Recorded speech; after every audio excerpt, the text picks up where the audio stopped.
इसकी पहल करी है, हम सब ने उनको कोटि कोटि धन्यवाद देना चाहिए। और हम आप सबसे ये उम्मीद करते हैं, शायद ही राजनीतिक क्षितिज में अभी तक ऐसा कोई यशस्वी नेता आया है जिसने लाभ और नुकसान को छोड़ करके राष्ट्र हित में एक राष्ट्र एक चुनाव की बात करी है।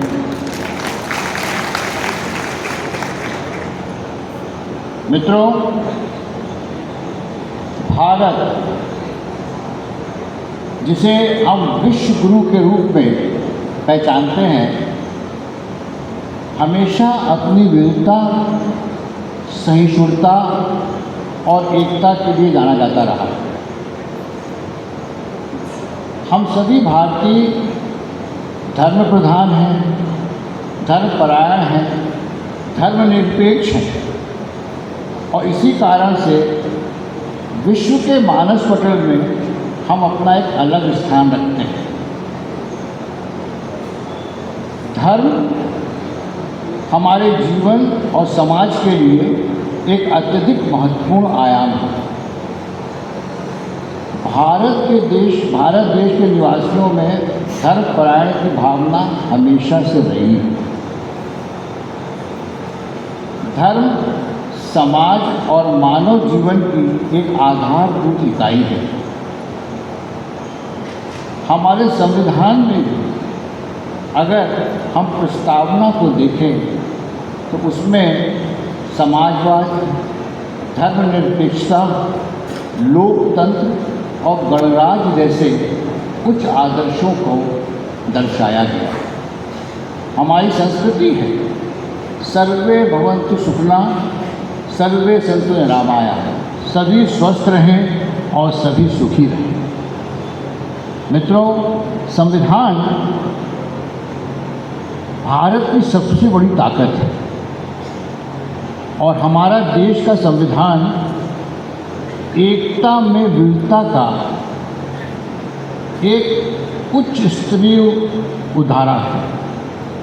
हमारे देश के कोने कोने में आप पाएंगे विभिन्न भाषाएं बोली जाती हैं, विभिन्न समाज के लोग, विभिन्न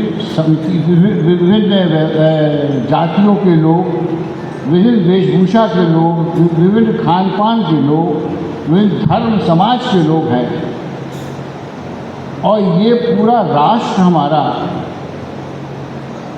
जो धर्म जिसकी इकाई है, धर्म जिसके लिए नींव है, ये एकता में विविधता का एक अनूठा स्वरूप है। आज अगर संविधान के आप मूल संरचना में जाएं तो आप ये पाएंगे हम सभी ने अपने देश को स्वयं अपना संविधान दिया है। उसको बोलते हैं we the people of India give ourselves this constitution.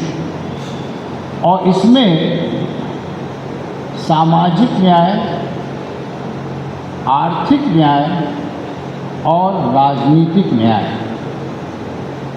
ये तीन न्याय हम सभी भारतीयों ने अपने आप को आश्वासित किया है कि चाहे वो किसी जाति, धर्म, समाज का हो, उसको ये तीनों न्याय मिलना चाहिए। ये हमने अपने आप को विश्वास किया है। आज एक राष्ट्र एक चुनाव राजनीतिक न्याय की तरफ एक पहल है। तो ये सोच संविधान के अनुरूप है, जहां हमें राजनीतिक न्याय लोगों को देना है। सवाल उठता है, ये राजनीतिक न्याय क्या है? राजनीतिक न्याय इस समाज में लोगों को लोकतंत्र और चुनाव के बारे में अवगत कराना है। लोकतंत्र की क्या शक्ति होती है, चुनाव प्रक्रिया में चुनने वाले मतदाता की क्या शक्ति होती है, इसका आभास दिलाना ही राजनीतिक न्याय है। क्योंकि लोकतंत्र में चुनाव लोकतंत्र का प्राण है। यदि हम चुनाव और लोकतंत्र के बारे में नहीं जानेंगे तो हम ना तो एक सशक्त लोकतंत्र की कल्पना कर सकते हैं, ना ही हम एक सशक्त राष्ट्र की कल्पना कर सकते हैं। तो मेरा आप लोगों से ये कहना है कि सबसे पहले एक राष्ट्र एक चुनाव की बात हम करें, हम सब ने इस बात का इल्म होना चाहिए कि ये लोकतंत्र और चुनाव क्या है। सर्वप्रथम मैं कहना चाहूँगा कि ये लोकतंत्र और चुनाव केवल एक राजनीतिक विचारधारा नहीं है। यह समानता, स्वतंत्रता और न्याय संगत देश की एक नींव है।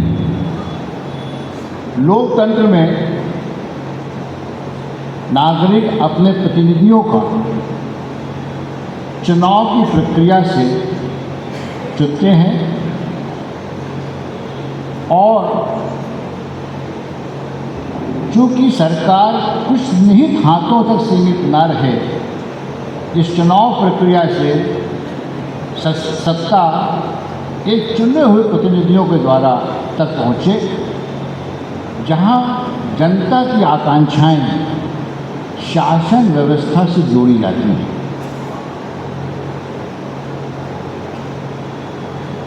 मित्रों, लोकतंत्र का मतलब होता है जनता का शासन।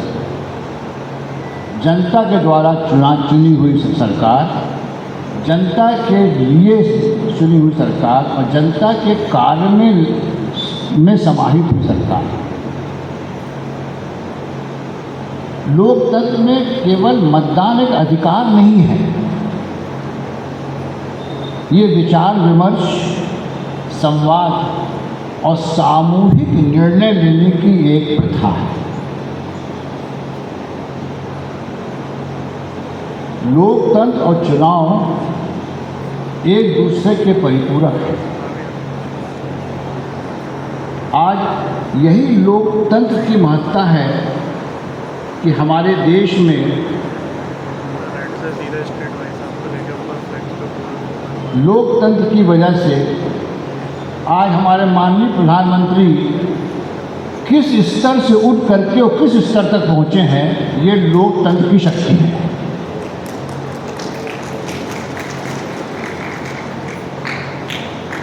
जनता की इच्छा की अभिव्यक्ति है लोकतंत्र में, पारदर्शिता है, जवाबदेही है, समानता है, सरसता है, सहजता है, आपसी संवाद है, सहिष्णुता है, सामूहिक निर्णय लेने की प्रवृत्ति है। ये सब लोकतंत्र के ये लक्षण हैं। इसीलिए भारत जो एक ऐतिहासिक लोकतंत्र है और जिसको हम कहते हैं विविधता में एकता, इसकी नींव है। आज इन्हीं सब लक्षणों की वजह से भारत एक सशक्त लोकतंत्र है। भारत उन देशों में से नहीं है जहाँ कुछ चुनिंदा लोगों के हाथों में सरकार एक बार दूसरे पाले में बदलती रहती है। जनता द्वारा चुनी हुई सरकार, जनता द्वारा चुने हुए लोग शासन करते हैं और वही जनता की भावना है और वही जनता की मंशा होती है। तो ये है लोकतंत्र और लोकतंत्र में चुनाव का महत्व। आज आपने ये समझना है कि आखिर ये एक राष्ट्र एक चुनाव एकदम से इसकी क्या आवश्यकता पड़ रही है। मित्रों, एक राष्ट्र एक चुनाव एक ऐसी व्यवस्था है जिसमें न केवल चुनाव का सरलीकरण होगा, लोकतंत्र अधिक संगठित होगा और अधिक प्रभावी दिशा में ये कार्य करेगा, सुशासन होगा, संसाधन का सदुपयोग होगा, प्रशासनिक सुधार होंगे। हमारे देश में 1952 से लेकर के और 1957 तक से 67 तक लोकसभा और विधानसभा के चुनाव एक साथ होते थे, लेकिन तत्कालीन केंद्रीय सरकार के सौतेले रवैये की वजह से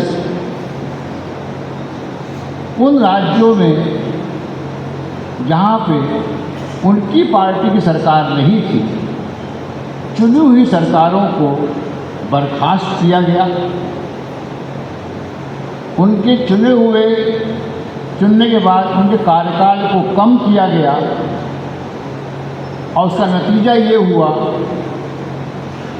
कि वहाँ से गाड़ी ने पटरी बदली और भिन्न भिन्न सालों में अलग अलग विधानसभा के चुनाव होने लगे। आपको जान के आश्चर्य होगा, 2014 से लेकर के और 2024 तक 40 चुनाव हो चुके हैं। लगभग 4 से 5 विधानसभा के चुनाव एक साल में होते हैं।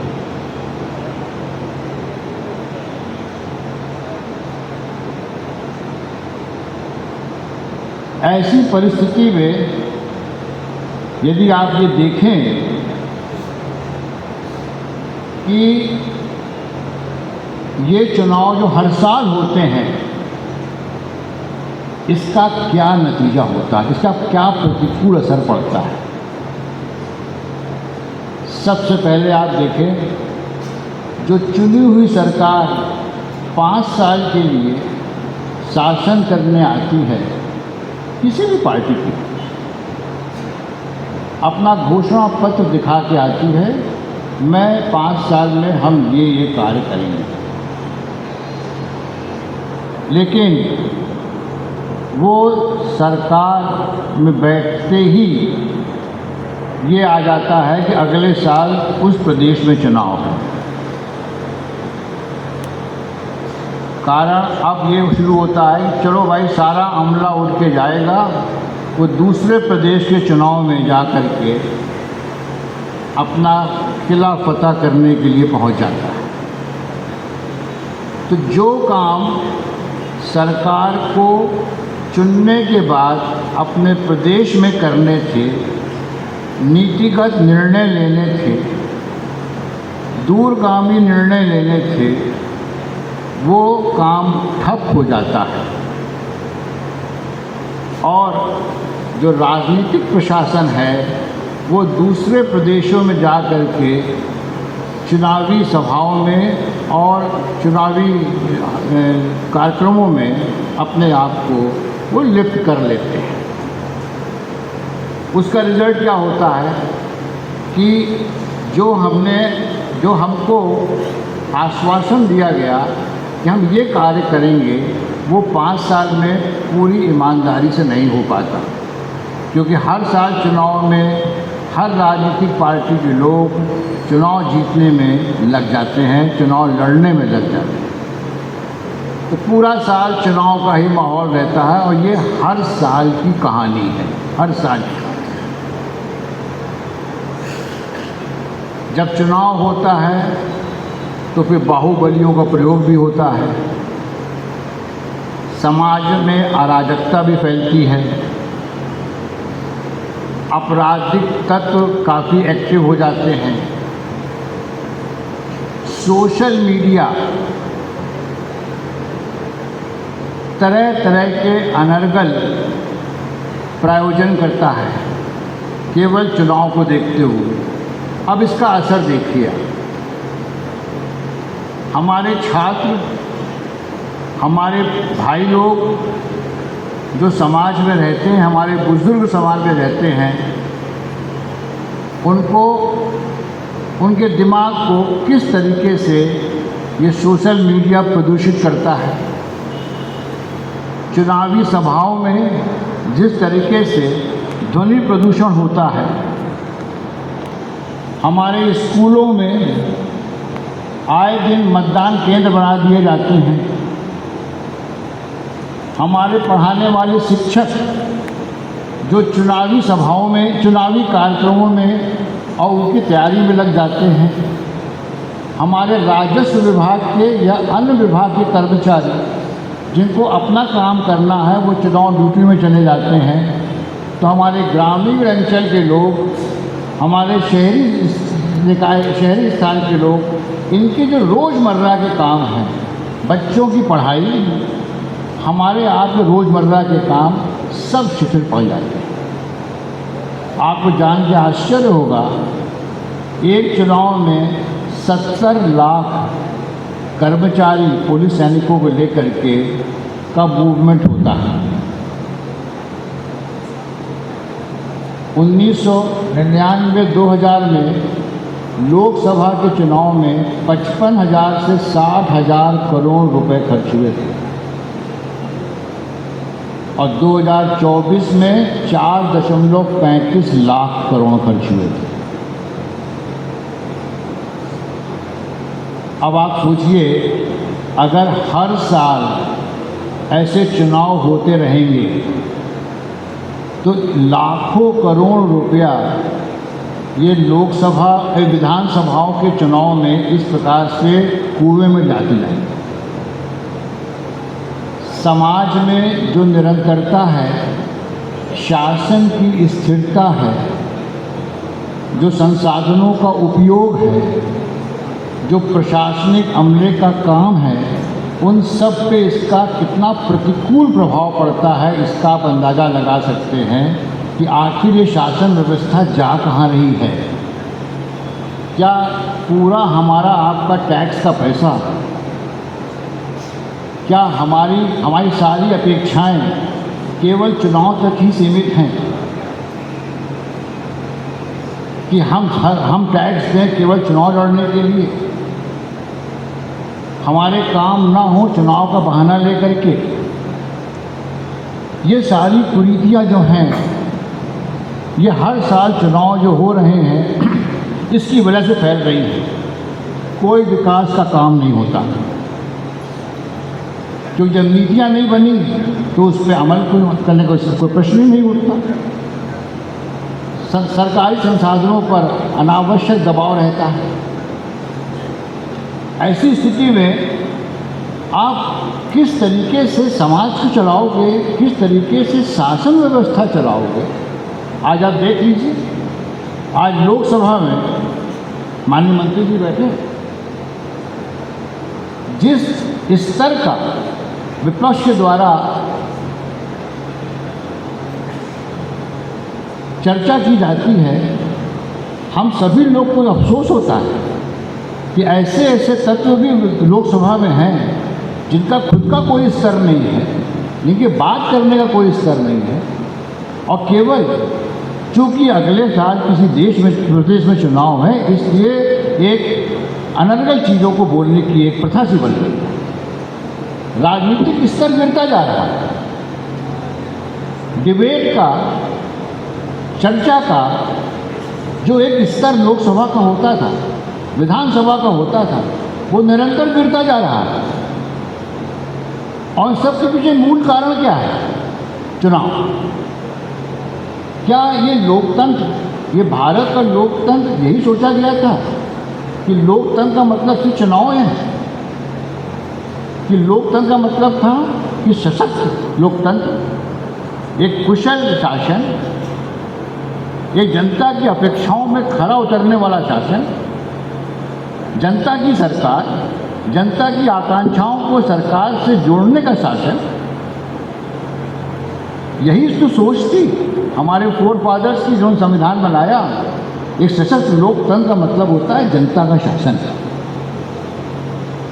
आज जनता का शासन तो दूर रहा, जनता की सुनने वाला कोई नहीं है, और उसका कारण सिर्फ यही है क्योंकि सारा जो प्राथमिकता है वो चुनाव के लिए है। तो ऐसी परिस्थिति में जब सब कुछ चुनावों में सब कुछ समावेशित होना है तो किस बात का लोकतंत्र और किस बात का राष्ट्र। मित्रों, इतना मैं बता दूं आपको, यदि यही चुनाव की प्रक्रिया चलती रही, हर साल 4 से 5 विधानसभा के चुनाव होते रहे, तो हमारा राष्ट्र एक सशक्त राष्ट्र नहीं रह पाएगा। और अगर राष्ट्र को हम नहीं बचा पाए तो वे किस बात का लोकतंत्र और किस बात का चुनाव। सर्वोपरि हमारा राष्ट्र है और एक राष्ट्र एक चुनाव हमारे राष्ट्र को और सशक्त करेगा। ये आप बिल्कुल ध्यान में रखिए कि राष्ट्र के हित में ही एक राष्ट्र एक चुनाव की जो पहल की गई है, इसका मूल उद्देश्य है राष्ट्रवाद पैदा करना, राष्ट्रवाद में वृद्धि लाना और राष्ट्र को और सशक्त करना।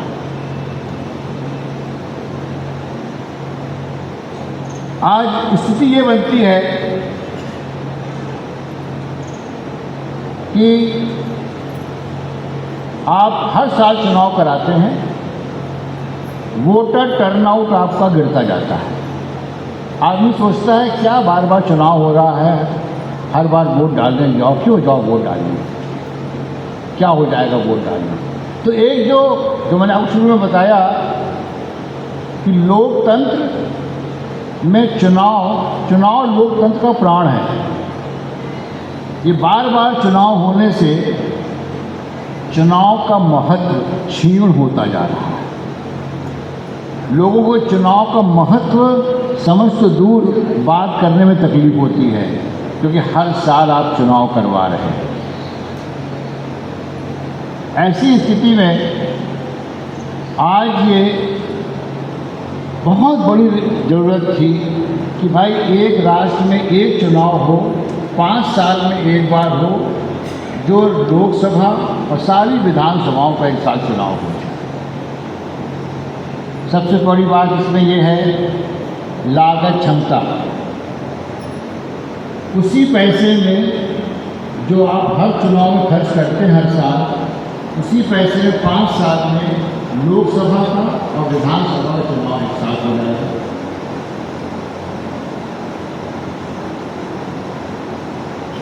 शासन में स्थिरता है। एक बार चुनाव हो गया, अब जो सरकार चुन के आई है उसका और कोई एजेंडा नहीं होगा सिवाय इसके कि जो घोषणा पत्र में हमने जनता को आश्वासन दिया है, उन आश्वासन के परिप्रेक्ष्य में दीर्घकालिक नीतियाँ बनाएं, उनका क्रियान्वयन करें।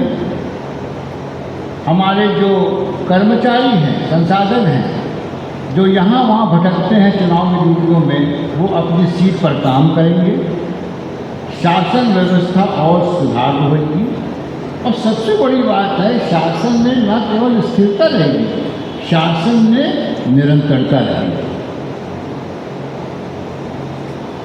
आज मित्रों, केंद्र में 2014 से लेकर और आज 2025 आ गया। आज केवल इस वजह से कि वहाँ पे स्थिर सरकार है, इसका आप फायदा देखिए। नॉर्थ ईस्ट में जो डिस्टर्ब एरिया था, आज मोदी सरकार ने संघर्ष का समाधान किया, सामाजिक आर्थिक समावेशन हुआ, अनुच्छेद 370 का उन्मूलन हुआ,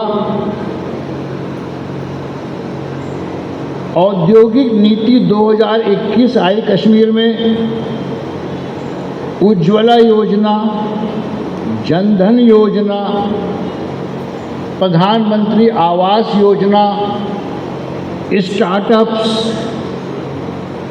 स्किल इंडिया, कितने ढेर सारे ऑब्सोलीट कानूनों का उन्मूलन, सरलीकरण,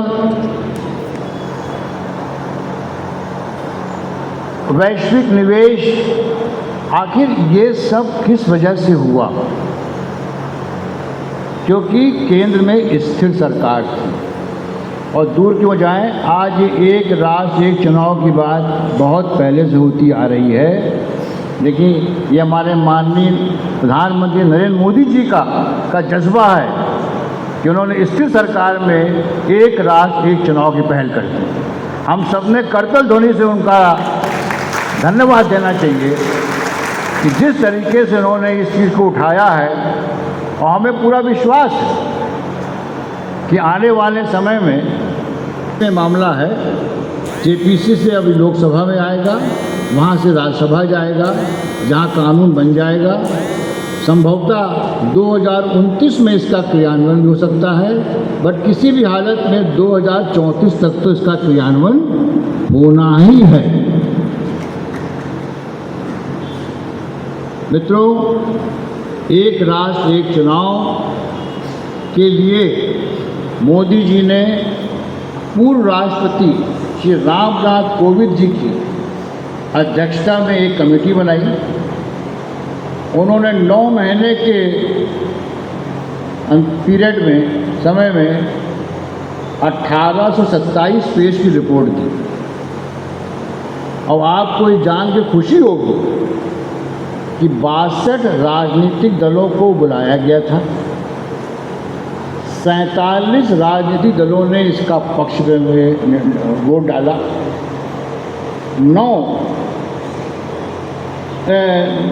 62 को बुलाया था, 47 ने अपनी प्रतिक्रिया दी। 62 में 47, 32 राजनीतिक दलों ने इसका सपोर्ट किया।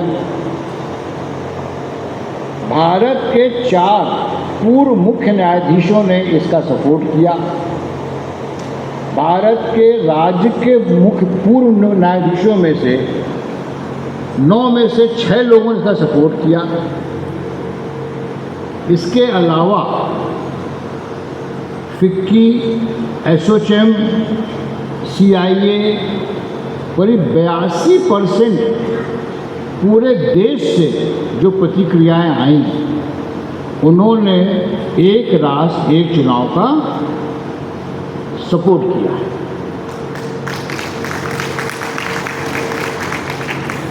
अब आप सोचिए, पूरा देश, मानिए पूरा देश चाहता है कि एक राष्ट्र एक चुनाव हो। देखिए, एक राष्ट्र एक चुनाव में, जैसे मैंने आपको बताया, न केवल खर्चे में कमी आएगी, न केवल सुशासन होगा, न केवल स्थिरता आएगी, बल्कि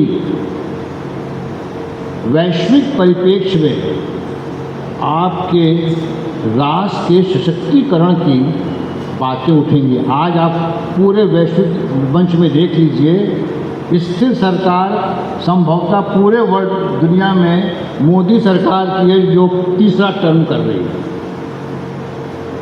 ये तीसरा टर्म मोदी सरकार कर रही है। शायद ही कोई देश, कोई भी ऐसा देश हो जहाँ पे 15 साल पहले चुनाव हुआ प्रधानमंत्री 15 साल तक काम कर रहा है। आज ये जो स्थिरता है, इसकी वजह से ही आज आपका लोहा माना जाता है वैश्विक स्तर पर। हमें इसके लिए भी केंद्र सरकार को बहुत बहुत शुभकामनाएं देनी चाहिए और करतल ध्वनि से उनका इस बारे में आह्वान करना चाहिए। स्थिरता की वजह से ही आज भारत की एक अलग पहचान है, भारत का एक अलग स्वरूप है, भारत की एक अलग प्रतिष्ठा है। और इसी स्थिरता को लाने के लिए एक राष्ट्र एक चुनाव की बात हो रही है। आज आपके पास जब सरकार स्थिर है तो वैश्विक निवेश भी आएंगे आपके देश में, संपन्नता भी बढ़ेगी। और सबसे बड़ी बात जो आप लोगों को बताना चाहिए मेरे को, ये जो हमने बताया आपको 4.5 लाख करोड़ रुपए जो खर्च होते हैं ये आपकी शिक्षा के बजट का आधा है। केंद्र के शिक्षा बजट का आधा पैसा है ये।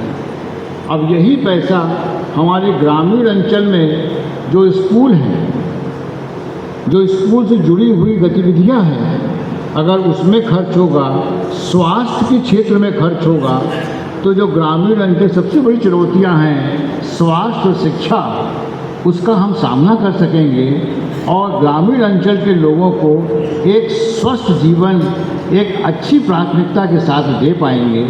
ये जो खर्चे बर्बाद हो रहे हैं, इसका सदुपयोग होगा, इससे आर्थिक विकास बढ़ेगा आपका, मनमाने खर्चों पर रोक आएगी। आज होता क्या है, देखिए कितना बड़ा कन्फ्यूजन है। जब चुनाव को 1 साल बचते हैं तब राजनीतिक पार्टियां वोटरों के पास जाती हैं, तो हम लघुकालिक चीज़ों को बताते हैं, तुमको ये दिया, तुमको ये दिया, तुमको ऐसा किया, तुमको वैसा किया, केवल वोट की।